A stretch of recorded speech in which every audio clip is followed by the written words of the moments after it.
Nah, beberapa orang langsung membunyikan kentongan, masuk ke rumah, warga masuk ke rumah. Warga diimbau untuk masuk ke dalam rumah. Dan ternyata benar, hewan-hewan buas tadi ini menyerang rumah warga, menabrak-nabraki rumah warga. Buah. Hewan-hewan tadi ini berkumpulnya ini di depan rumah Mbah Koro. Sebagian ini ada yang menyerang warga. Burung-burung besar semua pada turun. Banyak warga yang terluka. Ketika warga ini berhadapan dengan hewan buas, mereka hanya menggunakan tongkat, mereka hanya menggunakan bambu melawan hewan-hewan buas tadi, menggunakan obor apa segala macam. Ibu-ibu dan anak-anak kecil disuruh masuk ke dalam rumah masing-masing. Benar-benar suasana malam itu sangat mencekam.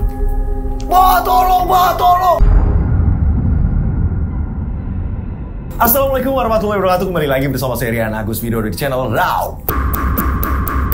Apa kabar semuanya? Mudah-mudahan kalian dalam keadaan sehat walafiat. Itulah doa saya setiap hari. Monggo silakan absen, namanya siapa, kotanya di mana, biar saya kenal tambah dekat dengan kalian semuanya ya. Ini dikasih nama, ini kalau bisa ini nama asli loh ya. Jadi pas ketika kita ketemu atau mungkin saya pas ada di kota kalian, ini kita udah nggak canggung lagi nih untuk pas saling ngobrol atau apa gitu. Alangkah baiknya dikasih nama nih di kolom komentar ya. Mas saya misalnya nih, Mas saya Andreas nih Mas dari Pekanbaru atau apa segala macam, monggo di kolom komentar gitu. Jadi pas ketemu atau apa segala macam ini udah nggak kayak orang asing lagi gitu ya. Oke, pastikan semuanya ini dari Sabang sampai Merauke yang ada di luar negeri juga. Ini semuanya udah absen ya. Oke, saatnya saya akan membawakan sebuah cerita kiriman dari subscriber. Ini ceritanya bener-bener mengerikan dan ini di era tahun yang sudah lama sekali terjadinya.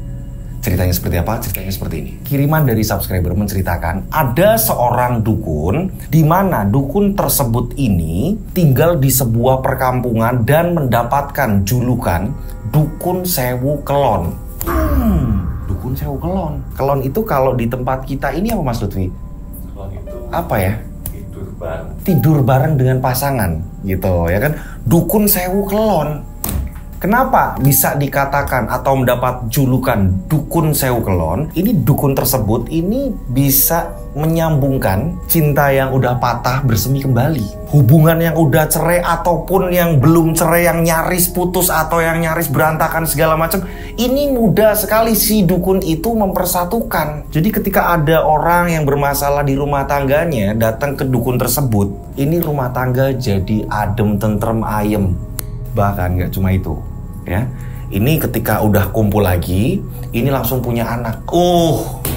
Ini kenapa dukun tersebut dikatakan atau mendapatkan julukan Dukun Sewu Kelon. Akan tetapi naas, ketika dukun tersebut meninggal, justru malah dukun tersebut sulit untuk dimakamkan. Lah kenapa? Padahal dia kan baik ya kan, mempersatukan yang udah bubar, yang nyaris bubar, ya kan? Tapi kenapa saat dukun ini meninggal sulit dimakamkan? Kalian sudah penasaran semuanya? Tak perlu lama-lama lagi, kita langsung saja menuju ke ceritanya.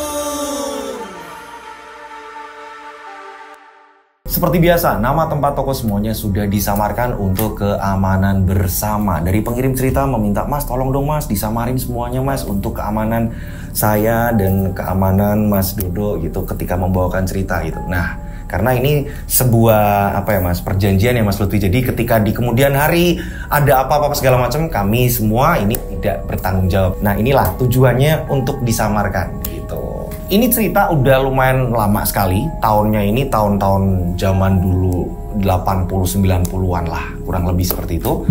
Ada seorang dukun, kita sebut saja namanya Mbah Koro. Dia tinggal di sebuah pedesaan yang memang jauh dari hiruk pikuk perkotaan.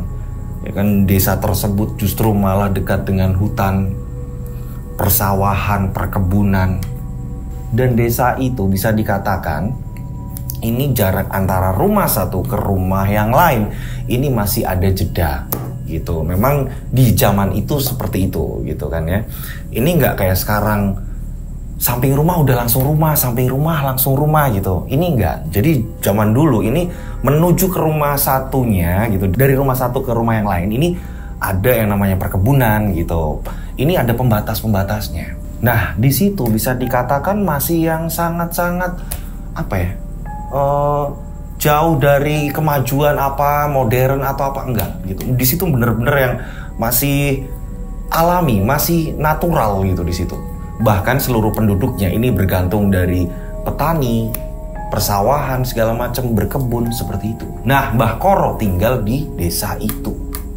Mbah Koro sendiri, dia hidup sendiri sudah lama ditinggalkan istrinya. Entah ini istrinya pergi kemana, ini nggak kunjung pulang.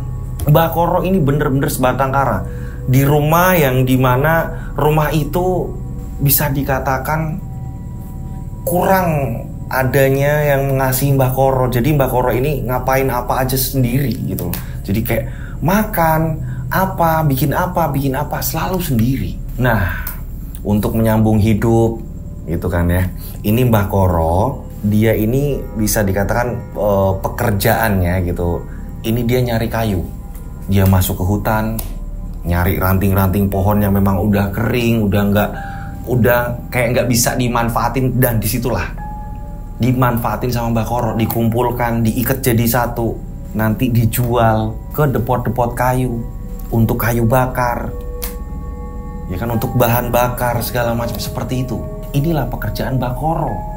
Nah, Mbah Koro setiap sore setelah selesai ia menyetorkan kayu-kayu tersebut gitu, Mbah Koro ini berada di belakang rumah karena dari rumahnya ini tidak jauh ada sungai. Ini setiap sore Mbah Koro memainkan seruling. Jadi Mbah Koro ini punya seruling. Setelah aktivitas seharian, sorenya Mbah Koro main seruling di situ. Dan seruling ini bener-bener nadanya, alunannya ini bener-bener merdu. Akan tetapi dari kemerduan itu, ini seperti mengartikan menyayat hati. Dan setiap memainkan serulingnya, Mbah Koro ini selalu menangis. Warga di sekitar ini sudah sangat hafal sekali bunyi alunan seruling yang dimainkan oleh Mbah Koro. Mereka kan nggak ngerti apa sih makna atau apa arti nada yang dimainkan oleh Mbah Koro gitu kan ya.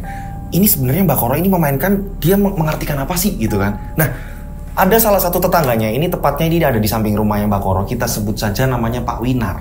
Pak Winar ini pernah menanyakan, karena warga ini sering dengar gitu kan, tanya sama Pak Winar, Pak Winar coba dong tanya, sebenarnya Mbah Koro itu mainkan seruling apa toh? Dia ini sedang apa sih? Kami ini sering lihat loh, kalau Mbah Koro itu setiap main seruling itu pasti nangis Pak Winar. Yo, nanti tak tanyain. Nah, pada suatu ketika akhirnya Pak Winar ini nanya Mbah Koro. Setelah selesai memainkan seruling, Mbah Koro ini menyimpan seruling itu di bajunya. Nah, Pak Winar ini tanya, nuwun sewu Mbah Koro, Yonar, ono apa? Nada yang dimainkan Mbah Koro benar-benar membuat kita ini tenang. Alunannya indah ya Mbah, tapi seperti ada yang menyayat hati Mbah. Nuwun sewu, napa leres kados niku Mbah? Apa betul seperti itu Mbah? Iya le, ikut donga kanggo bojoku le.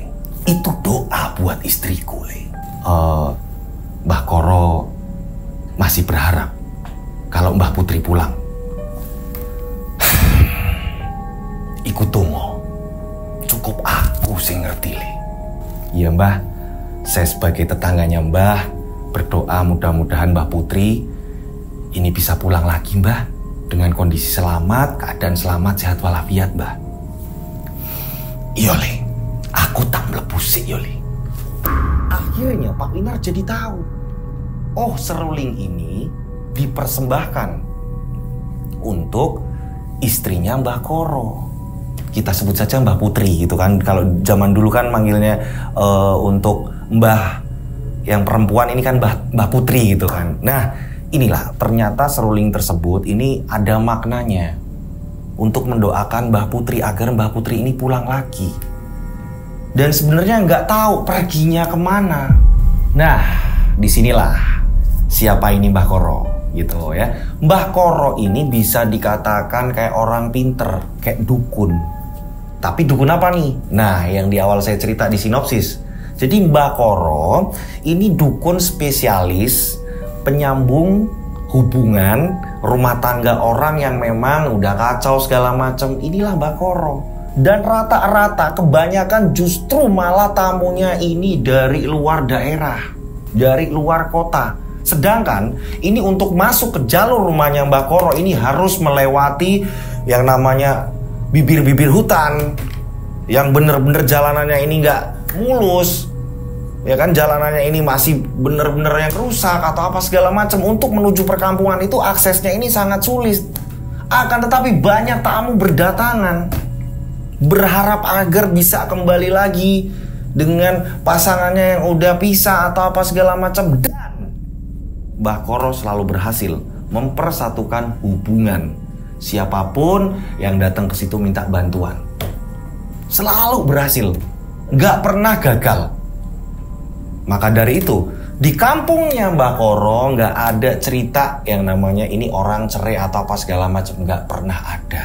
Bener-bener ketika ada orang berantem segala macam, ini yang perempuan dipanggil Mbah Koro, ya kan? Ini Mbah Koro memberikan sesuatu gitu, memberikan doa-doa segala macam, langsung balikan. Bahkan langsung yang saya bilang tadi, yang punya anak langsung Mas Lutfi. Ini langsung gitu, langsung gitu ya kan, langsung adu mekanik gitu kan. Ini sangat mudah sekali Mbah Koro mempersatukan sesuatu hal yang udah patah bisa kembali nyambung.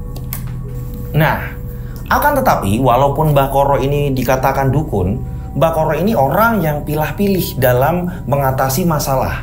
Mbah Koro bener-bener menolak dengan keras ketika ada seseorang, misalkan dia nggak suka sama si A, B, C. Mbah, aku nggak suka sama ini, Mbah. Aku pengen dia mati, Mbah. Gimana caranya aku pengen dia mati? Mbah Koro tidak mau. Salah wong le. Tutunggone, bukan panggonannya. Simbah orang garap sing koyo ngene le. Jadi Mbah Koro bener-bener menolak ketika ada orang yang minta ke situ pesugihan atau mungkin Mbah aku nggak suka sama dia, santet dia biar mati Mbah atau gimana. Mbah Koro bener-bener menolak. Angkat tangan Mbah le, ora iso sing bagian iku. Golek ol liyane. Carilah yang lain. Inilah Mbah Koro. Dari sekian banyak pasien-pasien, ada satu yang memang bisa dikatakan unik atau aneh gitu ya di perkampungan tersebut. Jadi pada saat Mbah Koro ini mengatasi pasien, ini ada satu pasien yang memang dari kampung seberang. Datang ke situ maghrib-maghrib, ya kan, ini seorang perempuan, ini minta tolong ke Mbah Koro. Dia menceritakan kalau suami saya seperti ini, Mbah, saya seperti ini, seperti ini, seperti ini. Saya pengen Mbah rasain yang dimana keluarga saya ini utuh. Saya nggak pengen yang gimana-gimana Mbah. Saya kasihan sama anak-anak saya Mbah. Nah, diatasilah sama Mbah Koro. Saat Mbah Koro sedang mengatasi perempuan tersebut, ya kan, sedang nolong perempuan tersebut, nggak lama kemudian ini Mbah Koro dan perempuan tadi mendengar ada kegaduhan di depan rumah Mbah Koro. Woi, Koro, metu weh, metu weh. Dek, metu, aku ngerti kue gini. Tiba-tiba ada seorang laki-laki yang teriak-teriak seperti itu. Nah, Mbah Koro akhirnya keluar beserta dengan perempuan tadi. Ternyata yang datang di situ bawa golok dan teriak-teriak ini suami dari perempuan itu. Koro, ora usah melu-melu urusanku. Sisan kowe arep tuwa arep apa? Aku ora wedi. Arep kowe sekti kaya apa? Aku ora mundur. Jadi si laki-laki ini, si suami dari perempuan itu, dia bener-bener gak takut. Malah mengatakan Mbah Koro ini jangan ikut campur. Tak lama kemudian, ya kan, ini kan suaminya ini udah meledak-ledak nih kan.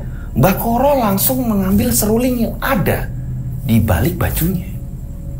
Seruling itu diambil, ditempelkan di dada, disaksikan masyarakat di situ.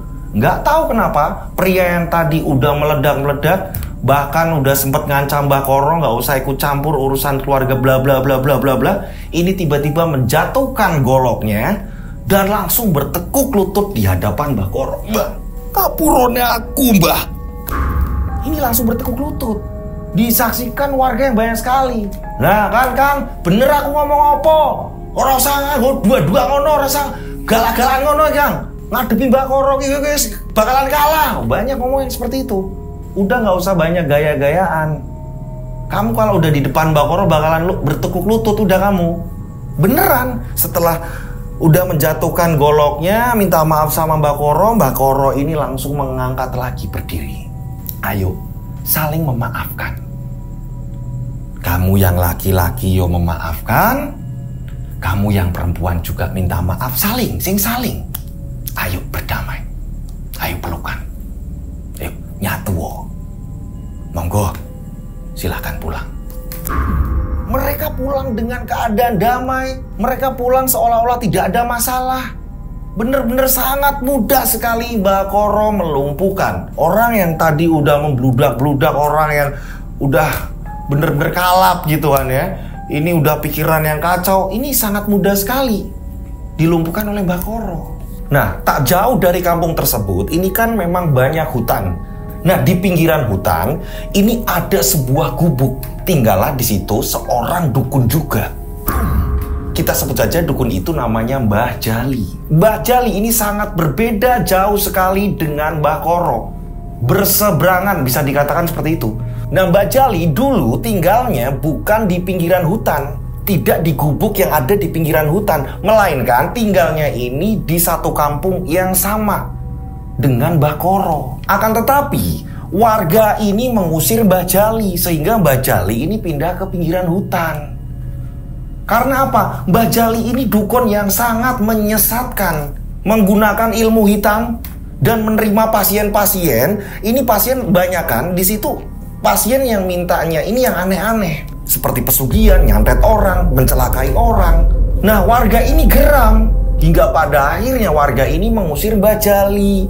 Sempat rumah Mbah Jali ini mau dibakar. Akan tetapi untungnya ada Mbah Koro. Cukup. Jangan seperti itu. Biar bagaimanapun Jali orang tua. Kalian tidak boleh seperti itu. Mbah, tapi gimana lagi Mbah? Mbah Jali itu nggak seperti Mbah Koro. Mbah Jali itu menyesatkan. Nah, kita ini sudah muak Mbah. Kita nggak mau di kampung kita ada dukun yang menyesatkan Mbah. Sudah cukup. Tapi tidak menggunakan kekerasan, tidak menggunakan cara bakar-bakaran seperti ini. Kalian ini harus hormat. Dia juga orang tua. Hingga pada akhirnya ya kan, warga akhirnya menuruti apa kata Mbah Koro.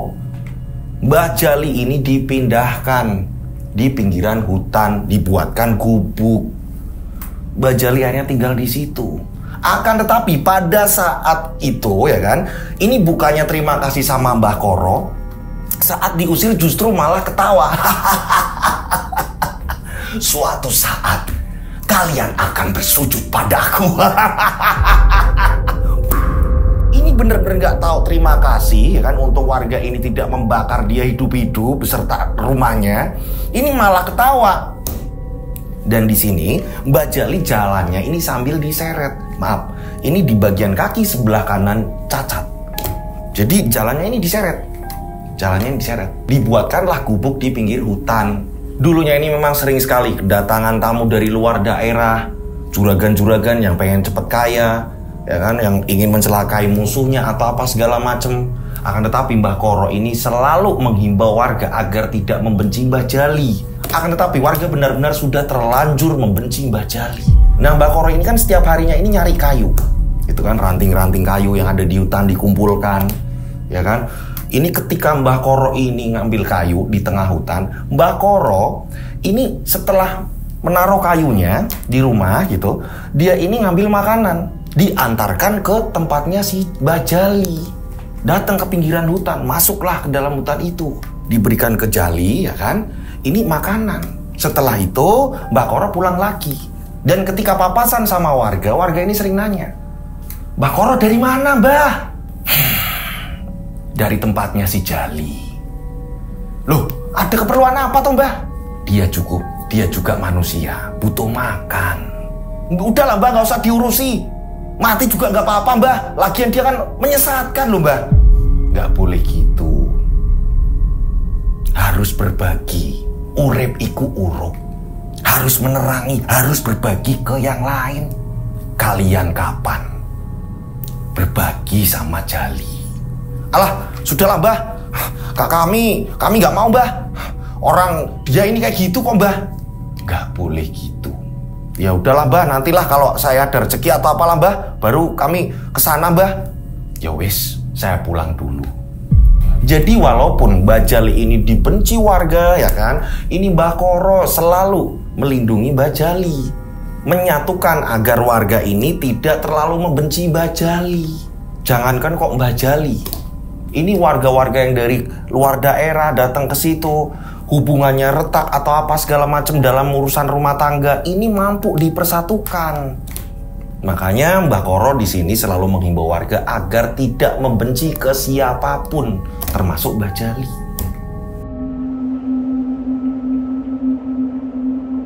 Nah, singkat cerita, berapa tahun kemudian kondisi di perkampungan itu udah mulai maju. Pemerintah juga sudah mulai mengatasi akses ke kampung itu, benar-benar dibuatkan jalan yang layak agar orang-orang ini mudah untuk pergi ke pasar, untuk pergi ke kota segala macam ini, agar semua berjalan lancar. Listrik sudah menyeluruh, warga-warga seneng. Nah, pada suatu ketika ada keanehan di kampung tersebut yang biasanya setiap sore mereka mendengar alunan seruling yang dimainkan Mbah Koro. Ini tumben. Loh, kalian ini denger nggak serulingnya yang biasa dimainkan Mbah Koro? Aku kok nggak denger. Oh iya Pak, aku juga sama. Udah lama yo kita nggak mendengar alunan serulingnya Mbah Koro. Coba kamu tanya tetangga-tetangga yang lain, pada denger nggak?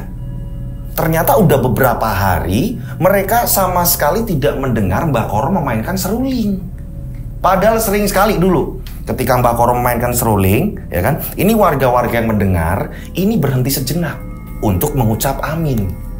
Karena Mbah Koro sendiri pernah menjelaskan kepada Pak Winar. Nah, Pak Winar ini ngasih tahu ke warga bahwa ketika Mbah Koro memainkan seruling tersebut, ini dia sedang memanjatkan doa untuk istrinya. Gitu. Nah, warga sekitar ini mengamini agar istrinya ini pulang atau apa segala macam seperti itu.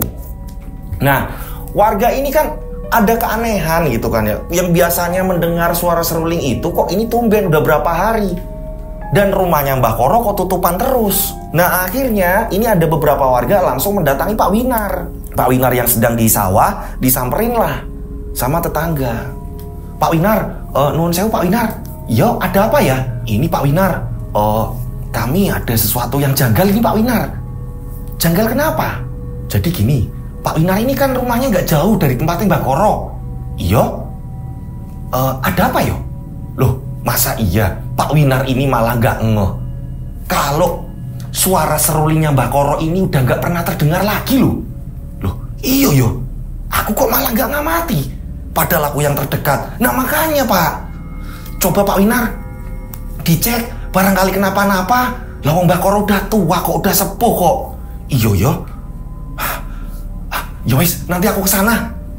Kakak kalian nanti ke rumahku aja ya, biar aku yang ke tempatnya Mbah Koro. Iya Pak. Akhirnya Pak Winar ini lekas menuju ke rumahnya Mbah Koro. Sesampainya di sana, ini memang pintu depan ini terkunci, ya, terkunci dari dalam. Nah, akhirnya Pak Winar ini manggil-manggil, Mbah Koro, Mbah, nggak ada sautan. Aduh, nanti kenapa-napa loh. Kamu sini. Akhirnya Pak Winar memanggil salah satu warga untuk membarengi Pak Winar, untuk menemani Pak Winar. Pak Winar akhirnya menjebol pintu dapur. Pak Winar masuk, ya kan? Setelah berhasil dijebol, Pak Winar masuk. Pak Winar masuk ditemani satu tetangga juga, gitu kan ya. Pak Winar ke arah tengah, ke ruang tengah. Saat itu Pak Winar kaget. Pak Winar kaget, ini melihat Mbah Koro ini sudah tidak berdaya. Suaranya pun pelan. Mbah Koro kenapa seperti ini? Kamu panggil warga. Iya Pak. Akhirnya pintu depan dibuka, warga dipanggil, disuruh merapat. Pada saat itu sudah menjelang maghrib. Woi warga kumpul. Mbah Koro sakit. Semua akhirnya berkumpul. Mereka merasa sedih. Gimana nggak sedih? Orang yang dituakan, kakek yang sudah tua, akan tetapi peduli dengan kampung mereka, kini sedang sakit. Sakitnya ini parah. Pada saat itu dengan suara pelannya Mbah Koro, mendengar warga-warga akhirnya pada ke situ. Mendengar juga ada beberapa warga yang ngomong, ayo kita bawa ke kota aja udah. Ayo kita bawa ke rumah sakit. Ayo kita bawa ke rumah sakit aja. Mbah Koro langsung menghentikan percakapan mereka. Sudah. Ini mungkin sudah saatnya.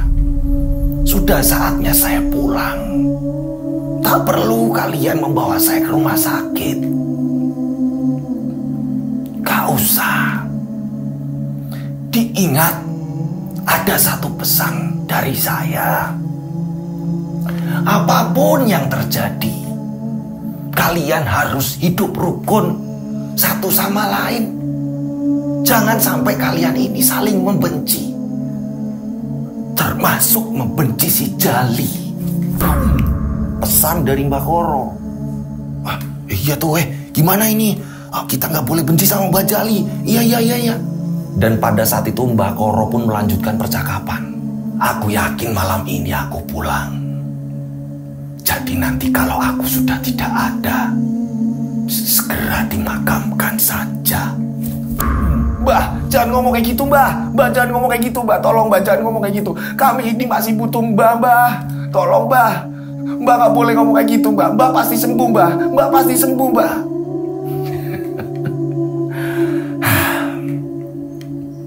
Pesan saya diingat ya.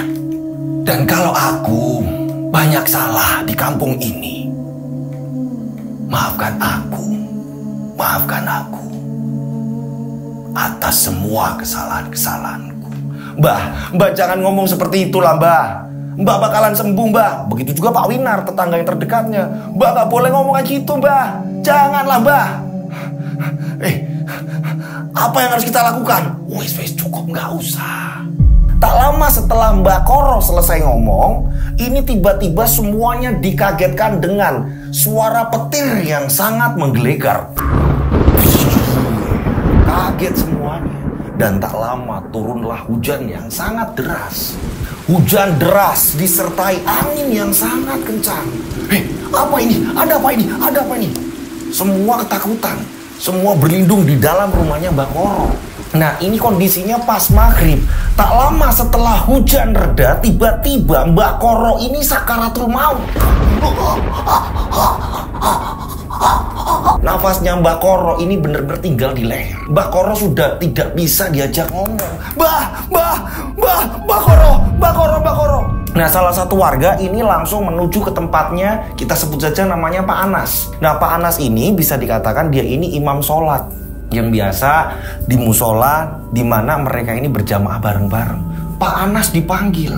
Saat Pak Anas sudah sampai di situ, Pak Anas pun ini langsung menyuruh semua warga yang ada di situ. Ini langsung Pak Anas ini ngomong, yang belum sholat dulu. Setelah sholat kita kumpul bareng di sini, kita berdoa untuk Mbah Koro. Semua nangis. Dengan kondisinya yang udah mencekam banget. Jadi hujan ini kayak hanya lewat, akan tetapi benar-benar deras. Dan ketika hujan udah selesai reda, malah Mbah Koro ini sakaratul maut terus-terusan. Nah, setelah pada sholat selesai ya kan, mereka kembali lagi datang ke situ, terus berdoa bersama-sama. Mereka ini pada tercengang ketika Mbah Koro sedang sakaratul maut. Dan sekeliling Mbah Koro ini pada berdoa, ini kulit Mbah Koro tiba-tiba melepuh. Kulit Mbah Koro tiba-tiba melepuh. Tak lama kemudian seluruh tubuh Mbah Koro ini gosong dan melepuh.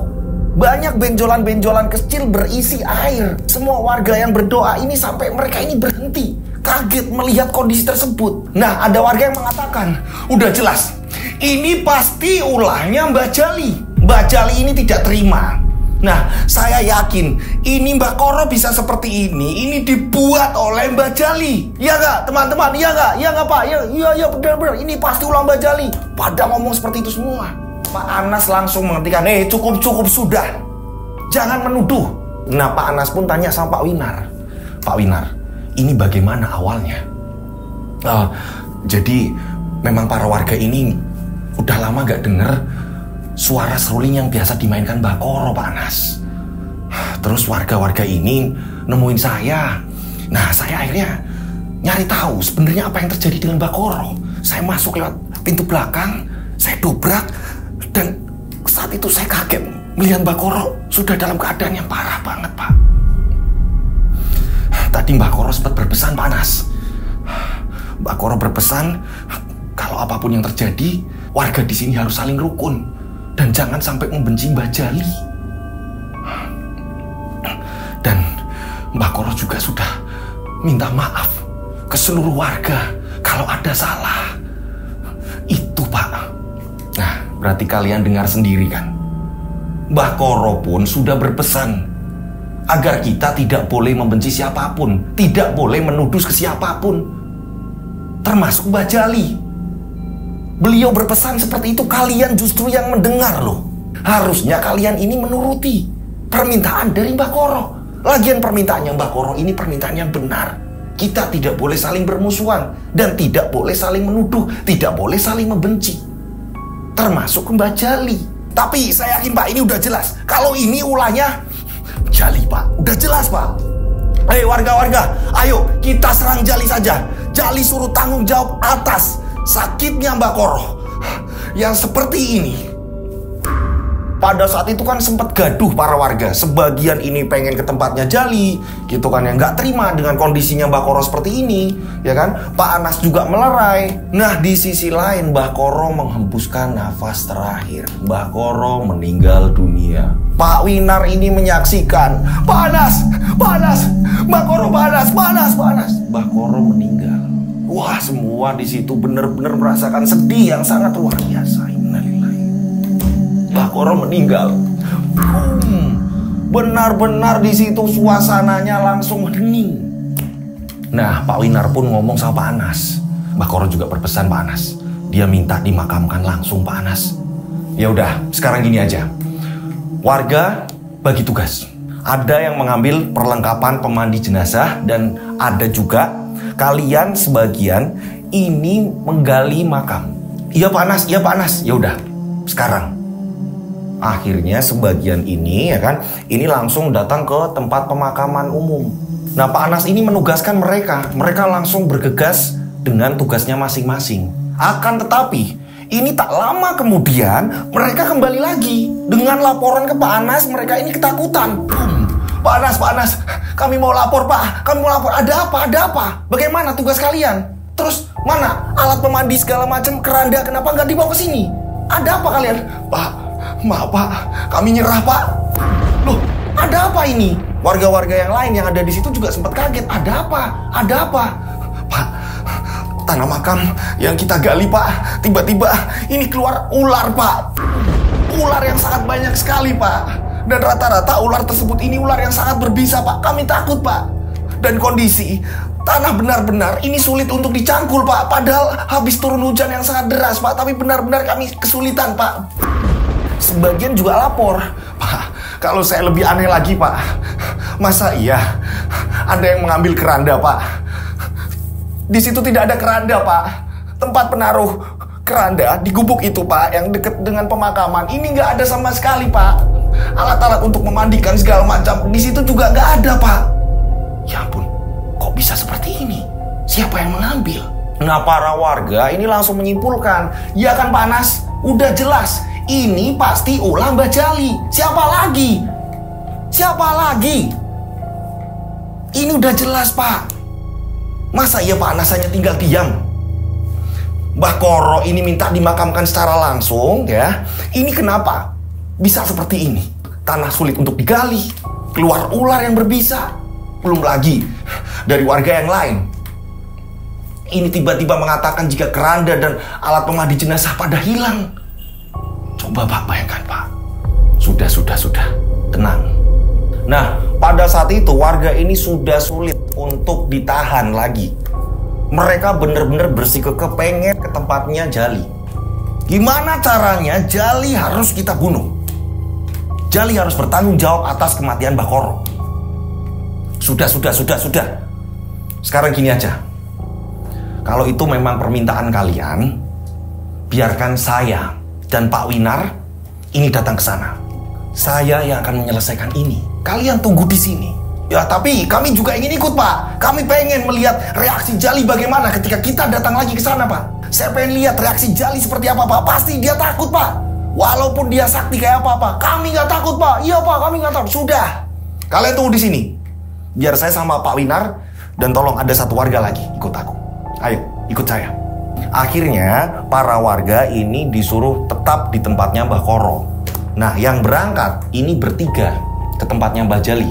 Ini bertiga, Pak Anas, Pak Winar, dan ada satu warga lagi. Nah, memang nih akses menuju ke Mbah Jali ini memang melewati pemakaman itu. Jadi mereka ini harus melewati pemakaman itu baru ketemulah rumah Mbah Jali. Karena tak jauh dari pemakaman itu langsung di hutan. Langsung pinggir-pinggirnya ini udah hutan. Mereka bertiga jalan. Kondisi udah gelap. Mereka membawa obor. Bertiga nih jalan. Nah, tak lama kemudian gitu kan ya, saat mereka ini lagi jalan, ini Pak Anas ini merasakan hawa yang benar-benar energi yang Pak Anas tidak biasanya merasakan hal seperti ini. Dia merasakan panas yang luar biasa. Pak Winar kerasa hawanya panas banget gak Pak Winar? Iya, Pak. Ada apa ya, Pak? Kira-kira, Pak. Udah, ayo kita jalan. Selama perjalanan Pak Anas terus berdoa. Nah, tepat di depan makam tiba-tiba Pak Winar ini menghentikan langkahnya. Pak, sebentar, Pak. Bapak lihat di gubuk itu, Pak. Memang di samping makam ya kan, ini ada gubuk kecil untuk naruh keranda dan peralatan untuk memandikan jenazah. Pak, lihat, Pak. Kata warga keranda itu nggak ada, Pak. Tapi itu sepertinya ada keranda di situ, Pak. Nggak hilang, Pak. Lah, iya Pak Winar. Ayo kita coba cek. Jangan sampai kita menuduh Mbak Jali pelakunya. Ini ada kok kerandanya. Ayo kita ke sana. Akhirnya mereka mengurungkan langkah menuju ke tempat Mbak Jali. Justru malah mereka menuju ke gubuk tempat keranda ini ditaruh. Nah, saat itu juga ya kan, saat mereka jalan ke situ ya kan memang remang-remang gitu kan, hanya dari obor. Mereka mendatangi ini. Jadi di pemakaman itu masih dikasih penerangan hanya dari obor. Nah, sinarnya itu juga dari itu. Mereka mendekat. Ketika mereka mendekat, tiba-tiba ini mereka dikagetkan. Semakin dekat di gubuk itu ya kan, sampai di gubuk itu malah justru keranda dan seluruh peralatan untuk memandikan jenazah ini hilang. Loh, Pak, kok hilang, Pak? Lah, kok bisa hilang? Dicek, dikontrol segala macam, masuk ke gubuk itu segala macam, hilang. Pada saat itu ya kan, kurang puasnya karena memang udah di makam, Pak Anas ini ngomong. Tadi ada warga yang ngomong, jika di pemakaman tanah susah untuk digali dan muncul ular. Mumpung kita di sini, ayo kita cek. Akhirnya mereka bertiga masuk ke dalam pemakaman umum itu tadi. Dan memang benar, ketika mereka mendekat, ada bekas galian di situ. Memang sudah ditinggalkan sama orang-orang yang nyerah gitu. Untuk menggali tanah ini mereka udah pada pergi. Dan terlihat jelas di situ memang banyak ular. Lah, iya Pak, banyak ular Pak Anas. Ya ampun, ini ada apa ya? Ya sudah, kalau begitu kita ke tempat Mbak Jali. Kita pertanyakan, bukannya kita menuduh, tapi kita bertanya. Biar bagaimanapun benar apa kata Mbak Koro. Beliau ini orang yang harus kita tuakan juga. Kita harus menghormatinya. Iya Pak, ayo Pak kita ke sana Pak. Hingga pada akhirnya mereka bertiga ini langsung memutuskan untuk langsung ke tempatnya Mbah Jali. Akan tetapi ini baru berapa langkah ya kan, mereka ini menuju ke tempatnya Mbah Jali, mereka ini menemui keanehan. Keanehannya apa? Justru malah mereka kembali lagi berada di depan makam itu lagi. Loh Pak, kok kita berada di sini lagi? Pak Anas kaget. Lah, kenapa kita berada di sini lagi? Mereka muter menjauh lagi dari makam. Tiba-tiba muter lagi, datangnya ke situ-situ lagi. Justru malah mereka ini berada di depan makam. Terus menerus, ayo kita jalan lagi sambil berdoa.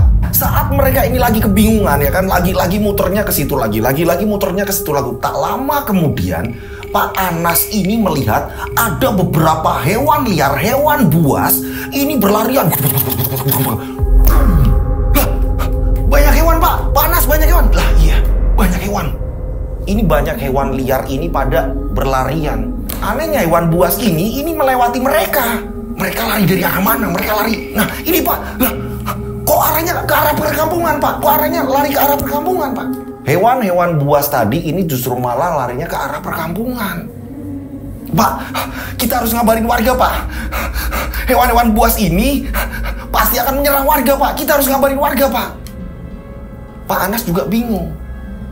Dalam kondisi yang benar-benar kebingungan, mereka ini muter-muter, jatuhnya di situ-situ lagi. Muter lagi di situ lagi. Hewan buas mulai turun nih. Dari dalam hutan ini mulai turun. Babi hutan, anjing hutan, macan kumbang, burung-burung, semua arahnya ini menuju ke kampung. Sementara rombongan Pak Anas juga kebingungan. Muter-muternya di depan makam, Nah, di sisi lain, di perkampungan yang awalnya tadi masih adem ayem ya kan, menunggu jawaban dari Pak Anas bagaimana. Perihal Pak Anas ini datang ke tempatnya Mbak Jali. Yang ada di situ tiba-tiba dikagetkan. Munculnya hewan-hewan liar ini pada langsung menuju ke arah mereka. Ada banyak hewan. Nah, beberapa orang langsung membunyikan kentongan. Masuk ke rumah, warga masuk ke rumah. Warga diimbau untuk masuk ke dalam rumah. Dan ternyata benar, hewan-hewan buas tadi ini menyerang rumah warga, menabrak-nabraki rumah warga. Buah.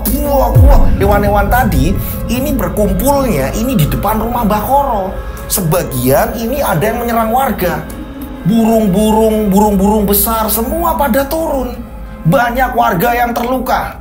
Ketika warga ini berhadapan dengan hewan buas, mereka hanya menggunakan tongkat, mereka hanya menggunakan bambu melawan hewan-hewan buas tadi, menggunakan obor apa segala macam. Ibu-ibu dan anak-anak kecil disuruh masuk ke dalam rumah masing-masing. Benar-benar suasana malam itu sangat mencekam. Bah, tolong. Ada beberapa warga yang sudah tak berdaya. Hingga pada akhirnya ini yang laki-laki semua pada keluar. Ya kan, saling membantu ya kan. Langsung diseret masuk ke dalam rumah. Ada yang sudah terkena gigitan. Benar-benar mencekam kampung itu. Hewan-hewan liar ini terus berdatangan. Merusak semua lahan-lahan. Jadi kondisinya benar-benar sulit untuk dikendalikan. Hewan-hewan ini benar-benar ini menyerang warga membabi buta. Nah, kita kembali lagi, ya kan, di mana Pak Anas ini juga lagi kebingungan. Pak Winar pun ngomong sama Pak Anas, Pak, kita ini gimana Pak seperti ini? Saya juga nggak ngerti apa sebenarnya yang terjadi. Dan kenapa hewan-hewan buas itu seperti tidak melihat kita. Bahkan ketika kita mengikuti jejak-jejak hewan buas itu, anehnya kita kembali lagi di sini. Apa kabar orang-orang kampung? Pak, apa kita tunda, Pak? Kita jangan ke tempat Mbak Jali dulu, Pak. Apa bagaimana, Pak, menurut Bapak? Iya, Pak. Gimana ya, Pak? Anak dan istri saya itu di rumah sendirian, Pak. Saya kepikiran, Pak. Nah, ini warga satunya ini mengatakan seperti itu juga. Akan tetapi mereka tidak menemukan jalan keluar. Bahkan ketika mengikuti jejak-jejak hewan itu, anehnya baliknya lagi ini di depan makam. Kondisi kampung benar-benar sudah berantakan. Nah, sementara di dalam rumahnya Mbak Koro ini kan berarti banyak orang di situ ya, sampai berdesak-desakan. Ada juga yang mereka sebagian keluar saling menyelamatkan sahabat-sahabatnya, warga yang lain gitu kan ya. Nah, di dalam rumah Mbak Koro ini tiba-tiba saling gaduh. Kamu bau sesuatu nggak? Kamu bau sesuatu nggak? Apa sih, Pak? Bau apa sih, Pak? Lah, iya. Mereka ini tiba-tiba mencium bau yang sangat menyengat. Lah, iya. Ini bau apa nih? Nah, saat itu mereka ini mencium bau bangkai yang sangat menyengat. Jadi kayak bangkai yang udah puluhan hari gitu ya. Mungkin bangkai kayak binatang kayak gitu puluhan hari yang mereka cium. Aromanya bener-bener busuknya minta ampun. Lah, iya ya. Dari mana ini bau? Dari mana bau bangkai ini? Nah, mereka ini langsung mencari di mana asal bau ini berada. Mereka langsung nyari di sekitaran rumahnya Mbak Koro. Akan tetapi mereka dikagetkan, ini ternyata justru malah bau bangkai tersebut yang sangat menyengat, ini adanya di jenazahnya Mbak Koro. Pak, Mas, ini loh, baunya justru malah dari tubuhnya Mbak Koro, dari jenazahnya Mbak Koro. Lah, iya, semua pada muntah di situ, pada nggak kuat. Mereka ini mencium baunya, ini dari kulit yang melepuh. Ini kan pada keluar benjolan-benjolan yang berisi air. Ini benjolan-benjolan yang ada di tubuh Mbak Koro ini pada pecah. Dan setelah pecah, inilah menimbulkan bau yang sangat menyengat sekali. Semua yang ada di situ rata-rata muntah. Sedangkan mereka juga kebingungan. Di luar, ini hewan-hewan pada berkeliaran.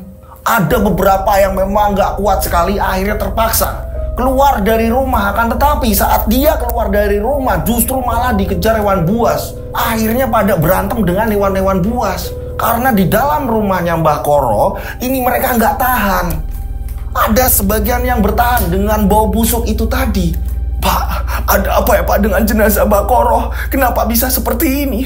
Baunya yang sangat menyengat sekali. Iya, saya juga bingung. Pada bingung di situ, pada muntah. Ada langsung yang menuju ke dapur. Nggak kuat dengan bau tersebut. Benar-benar sangat menyengat. Bau busuk yang benar-benar menusuk di hidung. Pada saat semuanya sedang panik, tiba-tiba ini petir datang lagi menggelegar. Pada saat petir yang kedua kalinya, disinilah ini tanpa disertai hujan, justru malah hewan-hewan liar tadi, hewan-hewan buas tadi yang sudah menyerang kampung, ini pada ketakutan kembali lagi masuk ke dalam hutan. Semua berlarian ke arah hutan. Begitu juga dengan burung-burung besar yang berterbangan, semua kembali lagi masuk ke dalam hutan. Barulah orang keluar satu persatu, memastikan, hewan-hewan sudah pada pergi, hewan-hewan sudah pada pergi. Semua pada keluar. Nah, disitulah baru ditemukan ada beberapa orang yang terluka. Dan semua menyuruh, ayo dipastikan, ayo cari lagi. Ada korban siapa lagi, ada korban siapa lagi. Untungnya, ini beberapa warga yang diserang hewan-hewan, ini untungnya, ini hanya mengalami luka-luka ringan.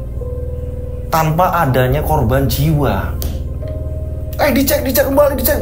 Semua pada keluar dari rumah. Nah, beberapa orang yang ada di dalam rumahnya Mbah Koro, ini semua kan keluar akhirnya.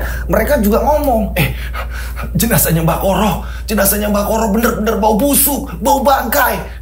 Coba kalian lihat. Nah, ada beberapa orang yang memang mereka di luar gitu kan ya. Mereka pun akhirnya masuk ngecek dan ternyata memang baunya minta ampun. Berasal dari jenazahnya Mbah Koro. Pada nggak kuat, semua menghindar, justru malah nggak ada yang mendampingi jenazahnya Mbah Koro. Saking nggak kuatnya. Udahlah, ditutup aja dulu rumahnya, ditutup dulu. Kita tunggu di luar rumah aja. Akhirnya orang-orang pada menunggu di luar rumahnya Mbah Koro. Nah, sebenarnya apa yang terjadi? Dan di sisi lain, Pak Anas ini masih saja mutar-mutar di situ. Mau menuju ke tempatnya Mbah Jali ini benar-benar sulit. Ada apa ini semua? Kalau toh ini memang ulah Mbah Jali, kok kebangetan? Nah, rombongan Pak Anas juga dikagetkan ketika hewan-hewan itu kembali lagi masuk ke dalam hutan. Akan tetapi mereka sama sekali tidak menemukan jalan. Ketika mengikuti arah jejak kaki hewan, kembali lagi di situ. Kalian penasaran bagaimana dengan kelanjutan cerita ini? Saksikan di part 2-nya. Ini lebih menegangkan karena memang ini cerita panjang. Jadi saya bagi menjadi 2 part gitu ya. Saksikan di part 2-nya. Ini yang lebih seru lagi. Gitu. Dan berhasilkah Pak Anas ini keluar dari lingkaran itu tadi, di mana yang jalan ketemunya di depan makam, terus seperti itu. Bagaimana nasib jenazah Mbah Koro? Bagaimana nasib warga di kampung yang memang mereka ini udah geram mau ke tempat Mbah Jali tapi dilarang sama Pak Anas? Mereka padahal nunggu kedatangan Pak Anas. Bagaimana kabar selanjutnya? Ya kan, saksikan di part 2-nya. Wajib kalian nonton part 2-nya. Ya, oke. Saya mengucapkan banyak terima kasih buat pengirim cerita ini. Ceritanya sangat seru sekali. Sangat mengerikan. Gitu. Jadi mohon maaf juga kalau ada salah-salah kata dalam saya bercerita.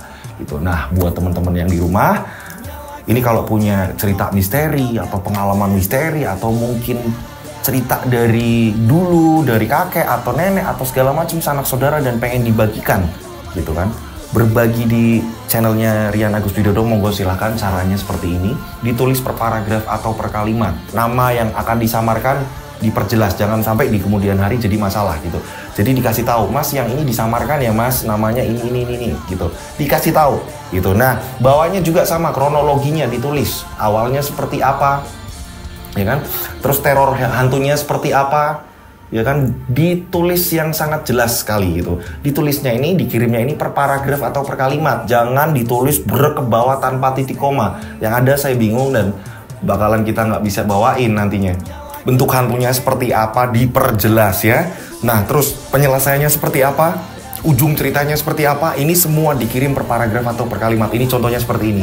Nah, agar aman gitu ya, agar aman, ini kalian bisa kirimnya ini ke Instagram saya. Buat kalian yang belum tahu Instagram saya, monggo silakan di follow, nanti saya follow back ya. Ini Instagram saya. Nah, Dodo Shinjo gitu. Nah, itu di situ nanti kan ada pesan ya kan, ada pesan, kirim pesan. Nah, ditulis di situ gitu. Atau yang belum punya Instagram, kalian bisa kirim ke WA gitu. Sekalian buat teman-teman semuanya yang belum punya nomor saya, ini ditulis ya nomor saya. Ini untuk kirim cerita dan ini nanti untuk pemberitahuan informasi mengenai tayangan dari channel Rian Agus Widodo. Ini nomornya. 085870433336, tiganya 4 kali. Saya ulang, 085870433336, tiganya 4 kali ya. Seperti biasa loh ya, ini dicantumkan nama kalian, jangan sampai terlewatkan. Karena banyak sekali, ini WhatsApp yang baru masuk, ini tidak dikasih nama. Itu tidak dikasih nama, tidak dikasih nama kota, hanya say hello saja gitu. Akhirnya saya belum sempat nge-save, udah ketumpuk dengan WhatsApp lain gitu. Alangkah baiknya langsung dikasih nama dan nama kota gitu ya. Oke, nanti jadi akhirnya kan saya tahu nih gitu, subscriber terbanyak ini di kota mana gitu. Siapa tahu kita bisa bikin event di situ, kita bisa ketemu semuanya ya. Amin ya kan, bisa berjumpa gitu, doain. Karena saya punya cita-cita seperti itu. Nanti subscriber yang paling banyak mana, kita datengin kota itu gitu. Amin. Oke, saya berdoa mudah-mudahan penikmat channel Rian Agus Widodo ini banyak rezeki melimpah. Amin. Selalu dilindungi Allah Subhanahu wa taala. Amin. Dijauhkan dari mara bahaya. Amin. Panjang umur, sehat selalu. Amin. Akhir kata, saya Rian Agus Widodo mengucapkan wassalamualaikum warahmatullahi wabarakatuh. Mereka ada di antara kita.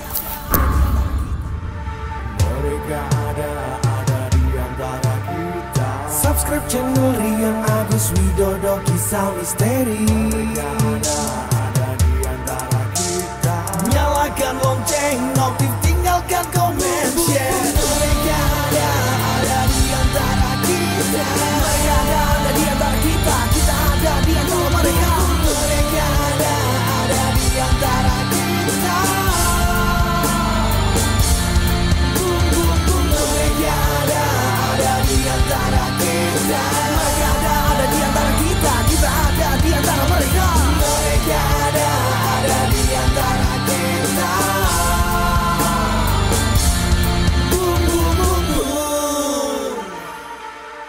Mereka ada di antara kita. Subscribe channel Rian Agus Widodo, kisah misteri. Mereka ada di antara kita.